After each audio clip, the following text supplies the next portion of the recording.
Bismillahirrahmanirrahim. Alhamdulillah wassalatu wassalamu ala rasulillah. Vllazërit të nderuar, jemi tek libri Urtësia në thirrjen për në fenë e Allahut Azza wa Jall. Në javën e kaluar kemi folur për urtësinë në raport me muslimanët. Normalisht në derset e kaluara folëm për të krishterët, për jehudët, për jo muslimanët në përgjithësi, për politeistët, idhujtarët, ateistët. Gjitha, alhamdulillah, i kemi shpjeguar edhe i kemi inqizuar, kushdo që dëshiron mu zgjeru vetë se janë në videot prezente, janë në YouTube, alhamdulillah. Si shtam, në javën e kaluar kemi folur për urtësinë në raport me muslimanët. Kalim the, po i rikthehemi inshallah pak a shumë, para se me dalë në temën e re. Realisht tema është e njëjtë, por se vazhdimin e kësaj teme, kemi thonë që nga urtësia e thirrjes për në fenë e Allahut subhanahu wa taala është që m'ju fol njerëzve ashtu siç kuptojnë. Domethënë mentalitetin e njerëzve. Nuk lejohet m'ju fol njerëzve fillestar ato që i flet besimtarve të devotshëm. Sepse e bën një mishmash që s'mundën ata me kuptu pastaj. Domethënë duhet më kategorizu njerëzit, edhe pikërisht ky libër është për këtë gjë. Pse kemi folë për krishterët ndryshe, për jehudët ndryshe, për ateistët ndryshe, sot do të flasim, në do derzet në vim, do të flasim për muslimanët. Muslimanët të cilët janë të devotshëm dhe muslimanët të cilët janë mëkatar. Padyshim, muslimanët ndahen në dy grupe. Grupi i parë thotë janë ata muslimanë që i nënshtrohen të vërtetës dhe nuk kundërshtojnë. Më thonë është më e lehtë me këta. Është më e lehtë, e këshillon, e merr këshillën, velillahi alhamd. Ndërsa grupi i dytë çfarë është prej muslimanëve të cilët janë neglizhent. Jo që e kundërshtojnë, po janë neglizhent, ta bën rrafsh.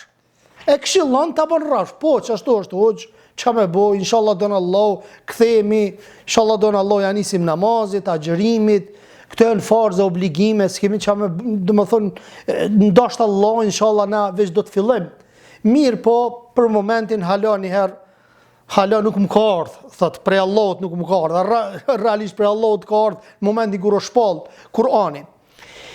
Pastaj thot, këtë grup duhet ta thrasim me urtësi sipas këtyre ecurive. E para thot është këshilla e mirë dhe llojet e saj, e dyta inkurajimi dhe frikësimi, me inkuraju, e treta urtësia e thirrjes me ilustrime, me shembuj konkret që me bind ato apo për kthimin në rrugt të Allahut subhanahu wa taala. E para është këshilla e mirë dhe llojet e saj. Këshilla është urdhër apo ndalesë. Domethënë kemi urdhër për me e bë dhe kemi ndalesë haramin për mos me e bë. Çish ka thënë Muhamedi alayhis salatu wassalam, kur diçka ju urdhëroj, bëheni atë sa keni mundësi, ndërsa kur t'ju ndaloj menjëherë lene. Nëse je tu pi alkool, menjëherë leje. Nëse je tu bë zina, menjëherë leje. Nëse je tu pi drog, menjëherë leje. Nëse ke hin kamat pendoju dhe kur më mos u kthe te kamata me lejen e Allahut subhanahu wa taala. Dhe thot Allahu azza wa jall, thot po sikur të zbatonin ata që këshilloheshin, do të ishte më mirë për ta dhe do t'i përforconte më shumë Allahu subhanahu wa taala. Sot Nisa jeti 66. Tash e kemi këshilla për mësim. Ky lloj thirrjes thot bëhet me sqarimin e besimit dhe të njësimit të Allahut subhanahu wa taala dhe në sqarimin e 5 dispozitave shariatike. 5 dispozita shariatike janë: në një është wajib, është wajibi apo farzi, përveç me thebit Hanefi që e bën ndarjen, gjithë të tjerët wajibi thot është farz. Pastaj kemi haramin, sunetin, mekruhin, gjë e papëlqyer, dhe mubahi, domethënë gjërat e lejuara apo në esencë. Kush mediton rreth metodologjisë së Kur'anit mëson se dispozita thot duhet të rrjedhin mes njerëzve me ecuri të këshillës që i zbut zemrat. Me gjetë metodat e duhura ku ti ndikon tek zemrat e muslimanëve. Më thonë gjeja një metodë të mirë apo kapo mas pari tek tauhidi, se tauhidi është vetëm bindje. Domethënë thjesht më u bind Allahut subhanahu wa taala. Akidja është bindje. Që mja pastruti besimin. Dhe pastaj, kur akidën e ka të shëndosh, atër me lenë Allah subhanahu wa taala, ai i bën edhe veprat e mira, po i lën edhe gjunahet. Tash i kemi këshillën për edukim. Kjo bëhet duke i përkufizuar moralet më të mira, si mençurinë, maturinë, trimërinë, qëndrueshmërinë, durimin, bujarin, dhe duke i sqaruar ndikimet e tyre në shoqëri. Kur ti ja sqaron moralin e mirë, bujarin, dhe nga ky moral i mirë, dhe nga kjo bujari e mirë, çfarë ndikimi ka në rrethin ku jeton, në rrethin shoqëror, domethënë rrethin social, apo brenda familjes vet. Se çfarë ndikimi ka morali i mirë, se çfarë ndikimi ka ndihma, se çfarë ndikimi ka bujaria, këto duhet me trajtu me lenë Allahut subhanahu wa taala. Thirrësit në rrugt të Allahut subhanahu wa taala i duhet të argumentohet në çdo njërin nga këto dy lloje këshilla, të ardhur nga libri i Allahut dhe suneti Muhamedit alayhis salam, dhe po ashtu nga gjenerata e parë e muslimanëve, si janë sahabët dhe tabiinët, apo khairun nasi qarni, thumma alladhina yalunhum, thumma alladhina yalunhum, 2-3 herë ka përmend Muhamedi alayhis salatu wassalam, domethënë njerëzit më të mirë janë gjenerata ime. Po ashtu thot, siç tham, duhet me I pasu sahabët, tabiinët, mujtehidët e 4 methebeve kështu me radhë, dhe normalisht këshilla kur bëhet nëpërmjet zemrës, apo me zemër, është e sinqert, ka me ndiku edhe tek tjetri. Mirë, por nëse është thjesht vetëm gojarisht, pa ndikimin e zemrës, nuk ka me ndiku te zemra e personit që ti e bën davet. Apo. Pastaj thot, kur të doj thirrësi ta ketë këshillën me ndikim të madh, ai duhet të veproj me si më poshtë. E para thot, do t'i shikoj thot në gjërat e këqija që janë shpërndar, e sheh çka po I vyn popullit, cilat mëkate janë të përhapur në popull, ta sheh gjendjen aktuale. Bash e pyet tash Abdullahun, thash, a lejohet thash me I dëgju lajmet se çfarë po ndodh në mesin e muslimanëve, po edhe në përgjithësi, apo? Tha po, lejohet mi shiku, sepse fetfanti ki me dhonë, varësisht nga aktualiteti që është me ditë se çka po ndodh. A më thonë që mi rujt muslimanët, jo normalisht me bo metod daveti lajmet, apo me muqut ashti me majt politika aty në përhutbe, jo asësi, nuk e kom këtë për qëllim, por se me ditë çka po ndodh, me ditë çka po zihet, se ata bëjnë kurthe, Allah azza wa jall normalisht ja u prish kurthet, dhe Allah azza wa jall bën kurthe, por se ne duhet jemi të ditur rreth gjitha rrethonave, aktualitetit në përgjithësi, që ti luftojmë dukuritë negative që e sulmojnë fen islame dhe I sulmojnë muslimanët. E dyta, pastaj e nxjerr thot përpara çështjen më të dëmshme me gjurmë më të këqija, e bën qendër të bisedës. Të këqijat janë plot. Mirë, po e fokuson një çështje që është momentale, aktuale, që është shumë e rrezikshme, dhe fokusohesh tek kjo çështje, që njerëzit të largohen. Njerëzit të largohen. Për shembull, për momentin mund të jenë disa veprime që nuk I bëjnë muslimanët. Në vazhdimsi, një periudhë gjatë nuk po I bëjnë. Mirë po, del një çështje që është haram shumë I madh, dhe për moment u bë aktual, atëherë e godet këtë fenomen që thjesht ky mos të bëhet, apo mos të bëhet fenomen me një aspekt, që pastaj të vazhdohet me njerëzit ta vazhdojnë ta marrin si të mirëqen atë fenomen dhe të devijojnë. Apo pastaj mediton se çfarë dëmi mund të ndalë nga kjo e keqe, morale dhe shoqërore, I shikon se çfarë dëmi ja u tregon njerëzve muslimanëve, çfarë dëmi të bën që ky gjunoi, pastaj përgatit ajetet dhe hadithet rreth këtyre mëkateve, për mi rujt musliman për këtyre gjërave, mi ju tregu dhe mi thonë çka ka thonë Allah dhe pejgamberi I tij, pastaj fillon me shkrujt rreth kësaj teme, pastaj ligjeron dhe ligjerimi mund të jetë në mënyrë të përgjithshme, e merr I mëson apo I memorizon dhe jep një hutbë apo një ligjërat të caktuar, ose mund ta marrësh edhe letrën, ti tregosh edhe pikat për të cilën kemë shpjegu që të dyat janë të lejueshme dhe nuk ka asnjë problem. Apo ndonjëherë memorizimi kur të bëhet dhe këshilla aksidentale kur është këshilla rasti, ndikon ndonjëherë më shumë subhanallah. Se sa, domethënë nëse tërkohën lexon apo dhe nuk shpjegon, ndikimi është më I madh kur ti flet, pak edhe shpjegon nga dituria që ta ka dhënë Allahu subhanahu wa taala. Tema e dytë është inkurajimi dhe kërcënimi, mi inkuraju njerëzit për vepra të mira dhe me i kërcënu nëse bëjnë vepra të këqija, apo nga urtësia në shprehjen në metodologjinë e thirrjes Davidit, rrugt Allahut subhanahu wa taala ndaj mëkatarëve musliman dhe të tjerëve është që thirrsi me viju me dy rrugë. E para, inkurajimi dhe e dyta, friksimi. Sepse është natyrë për ta dashur të mirën. Domethënë njeriu e don të mirën dhe ti kur ta inkurajon për të mirën, paramendoj i thu nëse e bën këtë dhe këtë, Allahu subhanahu wa taala t'jep jetë të mirë, t'jep fëmijë të hajrit, t'jep rahatin shtëpinë tënde, ta shton pasuninë. Kjo është inkurajim.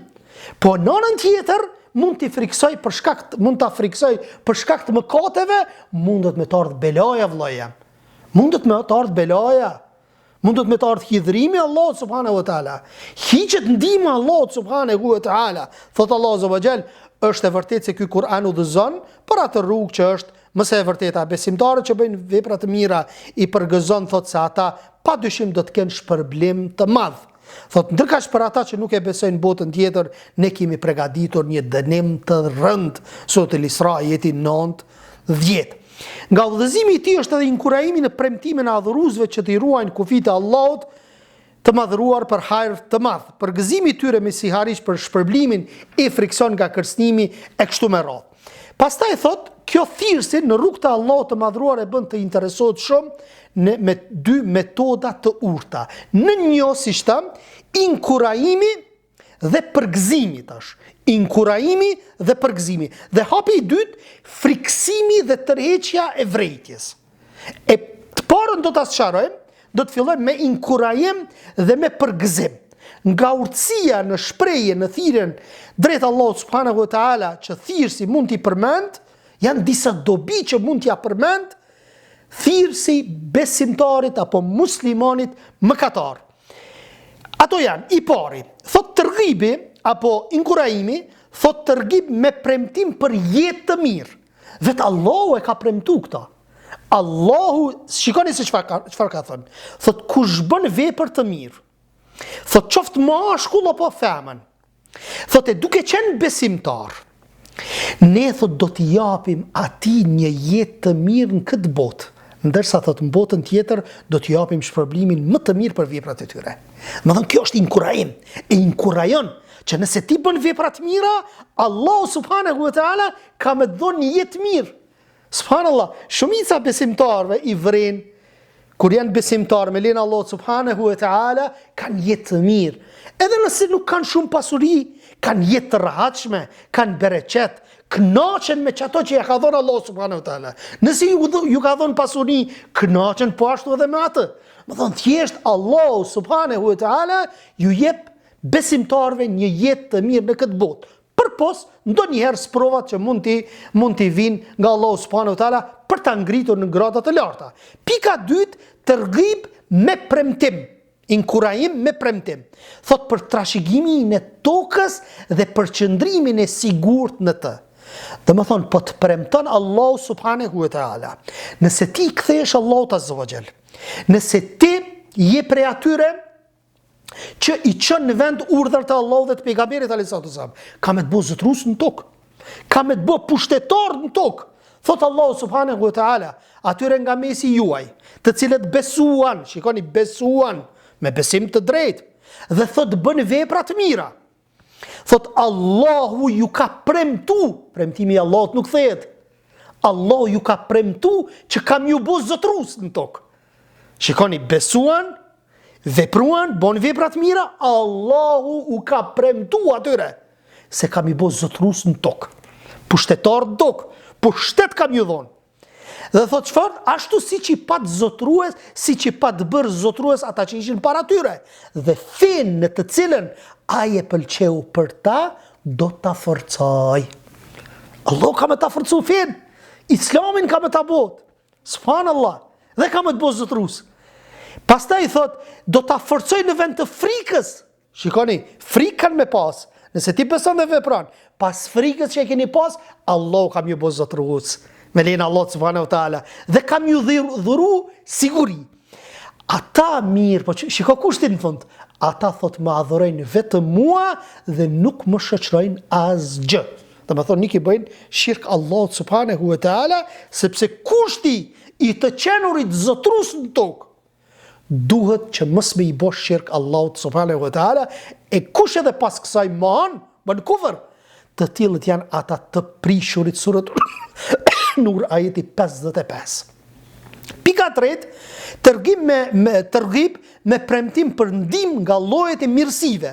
Thot Allah subhanahu wa taala, unë thash, thot kërkoni falje Zotit tuaj, se vërtet ai fal shumë, ai ju lëshon shi me bollëk, po tregon që po t'jep mirësi, po t'jep bereqet, po t'jep risk, nëse i kthesh Allah subhanahu wa taala. Ju shumon pasuninë edhe fëmijët tuaj.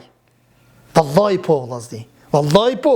Plot kemi vllazni, kur ja kanë nis namazit, kur ju kthy fesë Allah subhanahu wa taala, ju kanë rregullu tana punë. Edhe fëmiu ka dhuru Allah azza wa jall, edhe pasunin ja u ka shtu Allah azza wa jall. Këta në të mirat e Zotit subhanallah. E ku është kënaqësia në botën tjetër? Nëse këto ja përmend një muslimanit mëkatar, ti këto e nxit, e inkurajon me bo vepra të mira. Dhe thot çfarë? Thot ju shumon pasunin edhe ju jep fëmijë. Thot ju bën të keni kopshte dhe ju jep lumenje, suratu Nuh, ajeti 10 dhe 12. Dhe thot përkujtoni kur Zoti juaj njoftoi bindshëm, nëse falenderoni, do t'u ashtoj të mirat. Thuaj bismillah para se me hongër. Dhe në fund thuaj elhamdulillah, falenderoj Allahun azza wa jall. Po qoftë edhe një glëg ujë nëse e pin, thuaj bismillah, pastaj thuaj elhamdulillah, që ta mundse Allah subhanahu wa taala, që ta dha Allah azza wa jall këtë mirësi. Pika 4, thot tërghib me premtim për shtimin e jetës në përmbushjen e gjelit dhe mos për shpejtimi me ndëshkim.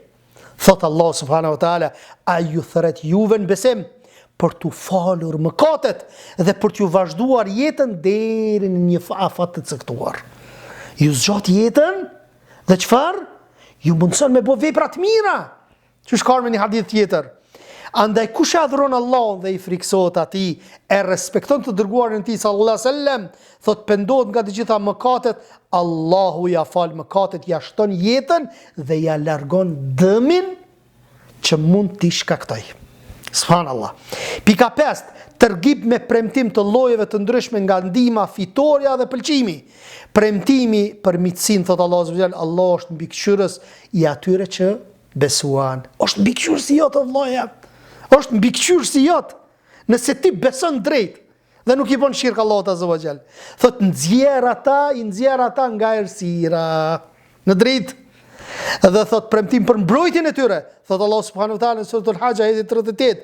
Allahu largon dëmet e idhujtarëve ndaj atyre që besuan, se Allah nuk e do asnjë tradhtar e buk përmbyst. Subhanallah. Sa idhujtari, sa mushriku, sa jo besimtari, sa kafiri mundohet me dëmtu.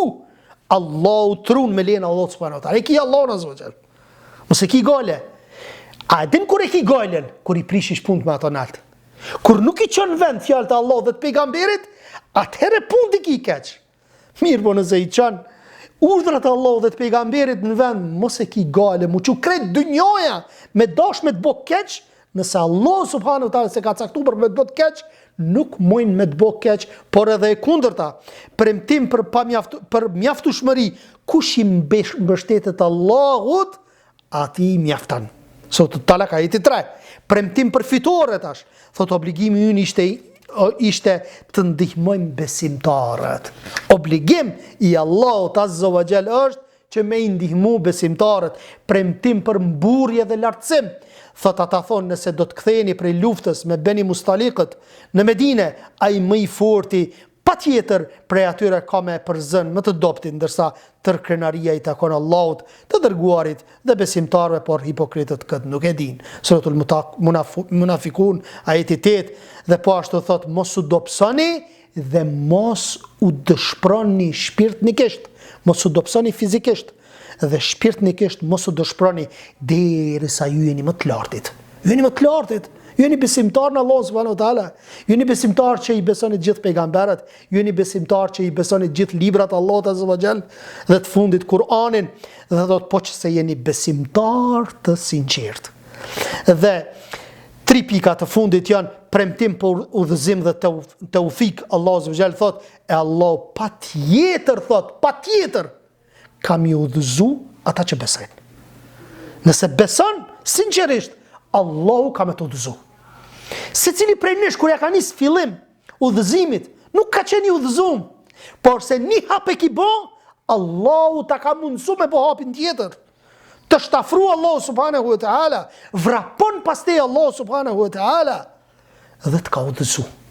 Ta ka mundësu nëse një vepër e ki bo të mirë, ta ka mundësu me bo veprën tjetër të mirë. E kështu me radhë, edhe thot, pa tjetër që ata do t'i udhëzoj ata që besuan dhe e përqafuan rrugën e drejt, thot premtim për mos sundimin e armikut mbi ta, ka premtu Allahu Azza wa Jall vllazni, që ndaj besimtarve nuk ka me pas okupim të plot, nuk ka me pas, nuk ka me dhonë mundësi Allahu Azza wa Jall.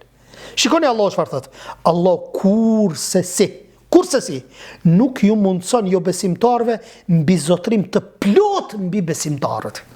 Ka mundësi okupojnë shtetet të ndryshme, ama me mbizotru kështu, totalisht, 100%, nuk ju jep këtë mundësi Allahu subhanahu wa ta'ala pa besimtarve.